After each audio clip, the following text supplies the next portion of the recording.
How to clear ignored from added me list on Snapchat. Hey everybody, welcome back to our YouTube channel. In today's video, you will learn how you can clear your friends from ignored option. So without any further delay, let us jump right into the process. Start by opening up your Snapchat app and get logged into your Snapchat account. Now tap on the plus icon of your top right corner. As you do so, you will see Add Friends page. From here, tap on three-dot icon and choose the option that says Ignored from Added Me. As you do so, you will see a list of all the people that have sent you friend request, but you have ignored them. In order to remove this, long tap onto the name and tap onto block.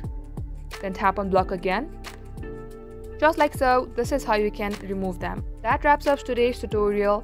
Thank you for watching the video till the very end.